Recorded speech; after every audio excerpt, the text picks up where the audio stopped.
In this episode, we'll talk about some confusing prepositions like between and among. When we are talking about the association of two things or two persons, we use between. And when we are talking about the association or the relation between more than two things or more than two person, we tend to use among. Okay, like let me give you an example. The match was being played between India and Pakistan. Okay, the match was being played between India and Pakistan. We know that there are two teams. We are talking over here.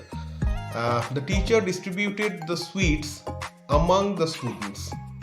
The students, it's not specified that there are two students or five students.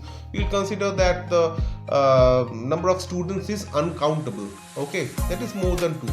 So when we are talking about some uncountable number of things or uncountable number of people, we'll use among. And when we are talking about the association of two things or two persons, we'll use between. Okay, now when we are talking about the term among, we also tend to hear this term amongst. So where to use, it's very cool term. The amongst, the this word itself, the amongst, it's a very cool term. We always try to use these cool words in our the day-to-day conversation. So where to use among and where to use amongst. So among is used where the noun that comes after this word among is a consonant. Okay, or follow this general rule that whenever a noun is preceded by the preposition the, okay, we'll use among. Okay, I'm giving example afterwards, and when we'll find that the noun, the starting letter of that noun is starting with a consonant, we'll use amongst. Okay, sweets were distributed amongst us. Sweets were distributed among them. The starting letter of them is T, which is a consonant, and the starting letter of us is U, which is a vowel. So whenever the starting letter of the noun or the pronoun that is used after among is consonant, we'll use among, and when the starting letter of the noun or pronoun it starts with a vowel, we'll use amongst. Same we can follow, the same rule follows for amid and amidst. Okay, same rule. Amidst is used before a noun or a pronoun whose starting letter is a vowel, and amid is used before a word that starts with a consonant. Fine. Now these words amid and amidst, these are used in a sort of negative sense. Okay, so they are of similar meaning, this among, amongst, amid, amidst, but these two words amid and amidst, they we tend to use them when we are talking about some clash, when we are talking about some negative things, like the bill was passed amid pandemonium. Like when we are talking about a bill that is being passed in a parliament, which is a very controversial bill. Okay, so the bill was passed amid pandemonium. You were sitting amidst us and talking against us. Okay, someone who is sitting among a group of people and is talking some and is passing some negative comments, will use amidst. Okay, so same thing, amidst is used before a noun or a pronoun which is starting with a vowel, and amid is used before a noun or a pronoun that starts with a consonant. Now if I give an example of between, where to use between and where to use among. So you should come, you should attend the meeting between 2 p.m. and 4 p.m.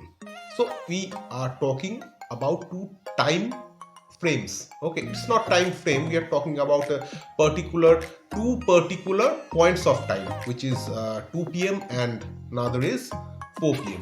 So this is specified, we are talking about the association between two things or 2 points of time. So between can be used, you have to attend the meeting between 2 p.m. and 4 p.m. Now among, so I've given example of where to use among when the number is, when we are talking about some things which are more than 2 in number, or person which are more than 2 in number. Okay, now a match is being played between India and Australia. Okay, so now there's a very funny thing, like you can use among when the things or persons are specified. They can be more than two, but they have to be specified. The sweets were distributed between them. We do not know who the them is, or we don't know the identification of this them, or how many this term them specifies. But we can use the match is being when we are talking about a series, cricket series maybe, which are being played between three countries. So automatically by the rule of English we'll use among. So you can also use between. The match is being played between India, Pakistan and Sri Lanka. So you'll say that why are you using between?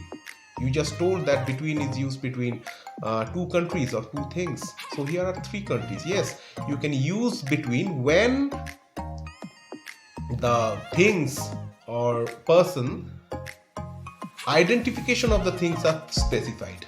We know India, we know Pakistan, we know Sri Lanka.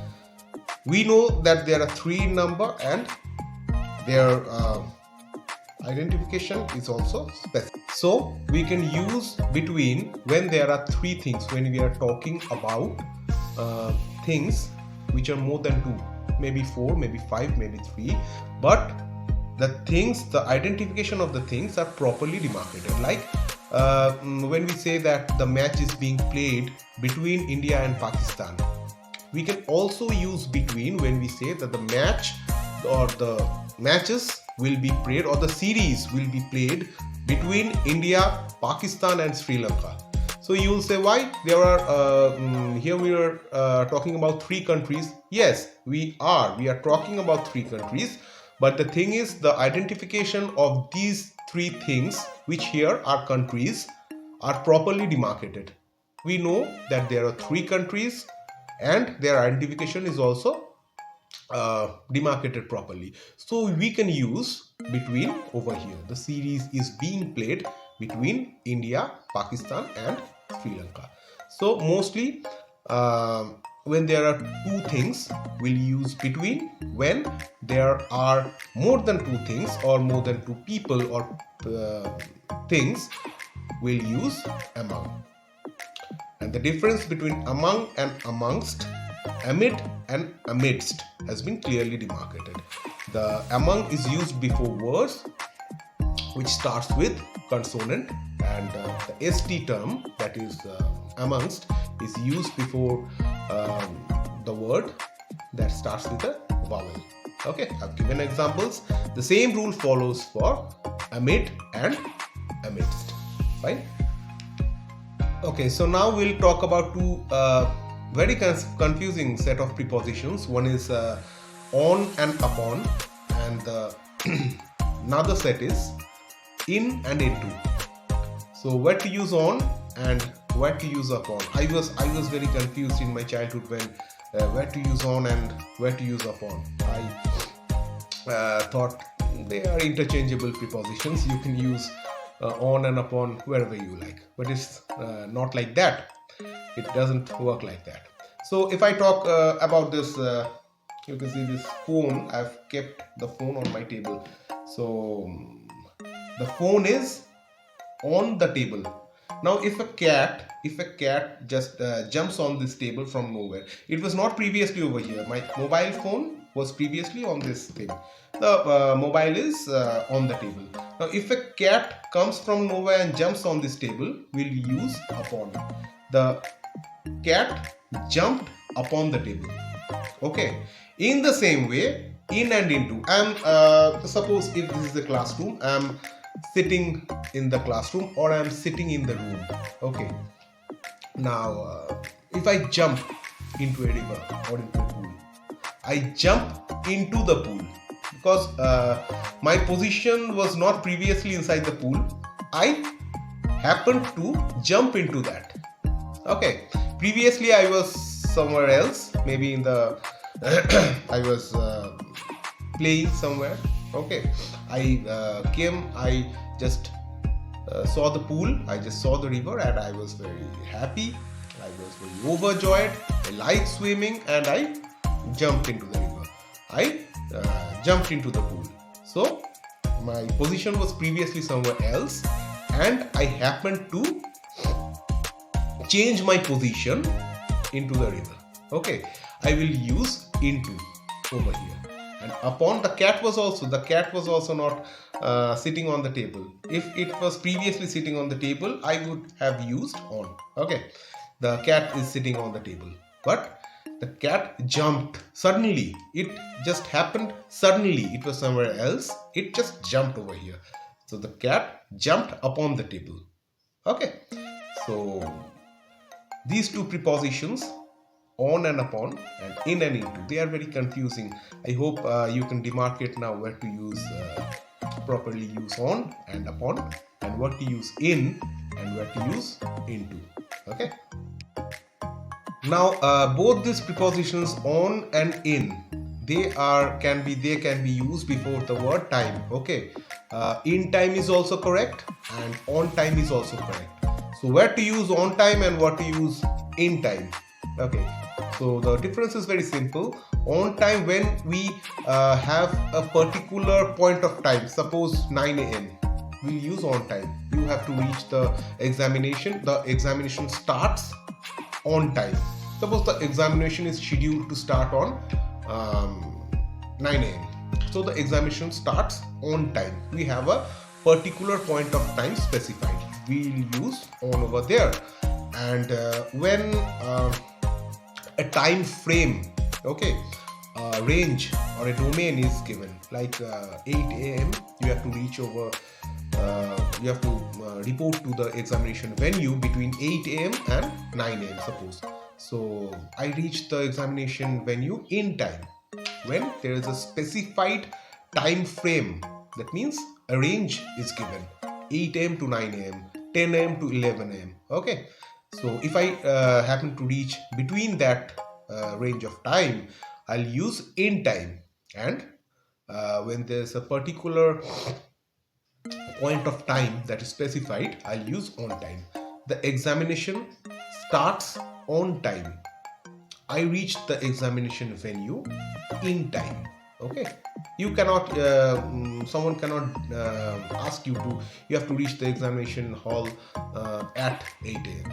Okay, there's always a time frame is given, 15 minutes, 30 minutes, or 1 hour. So we happen to reach the venue within that time. Okay, so we are in time and the examination started on time. The train left the station on time. There's a particular time that is specified for each and every locomotive that starts from a destination. Okay, that starts from a railway station. So the train left the station on time. Okay, and when a time frame is given, we'll use in time. Okay. Talking about confusing prepositions, let's talk about in spite and despite. Now we have heard that in spite and despite means the same. No, this is wrong. There's a slight mistake. In spite of and despite have the same meaning, not in spite and despite. Like if I try to give you an example, in spite of being rich, he in spite of studying hard, he failed in the examination. Okay, in spite of studying hard, he failed in the examination. So we have to substitute in spite of with despite. Okay, despite working hard, he failed in the examination. Of is not used with despite.